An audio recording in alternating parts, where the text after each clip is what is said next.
Max and Ruby. Ruby and Max. Max and Ruby. Ruby and her little brother Max.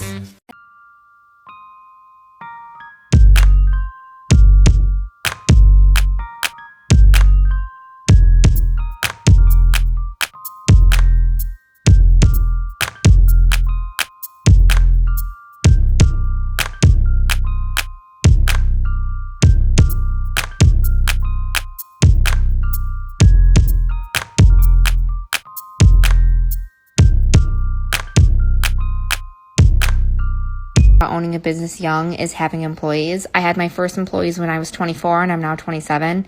I think it can be hard to be taken seriously when your employees are close to your age or older than you because I'm somewhere in the middle of being young but also not having a ton of life experience.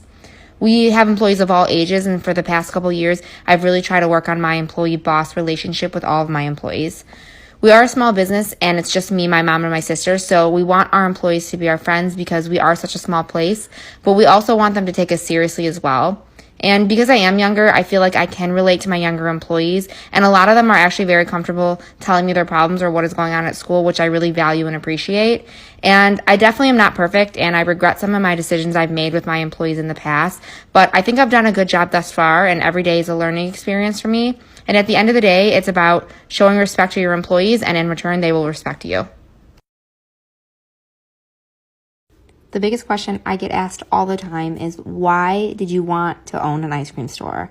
And when I was in high school, I worked at an ice cream store for about 4 years, and I absolutely loved it. It was my favorite job, and I was really good at it. And I know it's funny to say that I was good at an ice cream job, but I truly felt really passionate about it. And when I went to college and I graduated college, I tried a bunch of different jobs, and if you know me, you know I absolutely can't stand working for other people, and I cannot stand being told what to do. And one day I brought it up to my family about owning an ice cream store, and everyone was pretty much on board. I'm 27 now. We bought it when I was 24, so it's been a little over 3 years now, and I wouldn't want to do anything else. It's my passion. I love it so much, and I think it's a dream come true.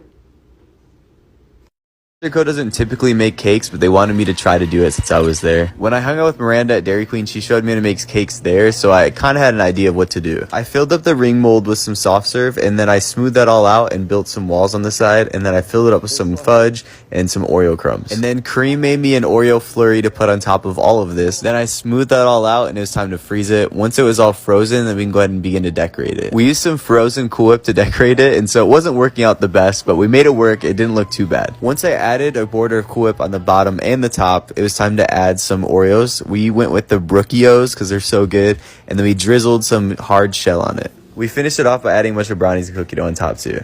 I feel like it turned out pretty well since. Let's make a cookies and cream ice cream cake together. First, we gotta cut a nice clean slice of cookies and cream ice cream. Make sure you pull the ripcord real hard. Once we have our nice clean slice, we're gonna throw our piece of cake on top and then cut that to size. I ground up a bunch of Halloween Oreos for this one, and I mixed it all in with the soft serve. Then we're gonna coat our cookies and cream ice cream cake with our cookies and cream soft serve. Once that's all wrapped up, I'm gonna go ahead and sprinkle on some of these Halloween Oreo crumbs and then a nice orange border to match. You might be triggered that we're making a Halloween ice cream cake in September, but these Oreos are just so good. It's been a while, so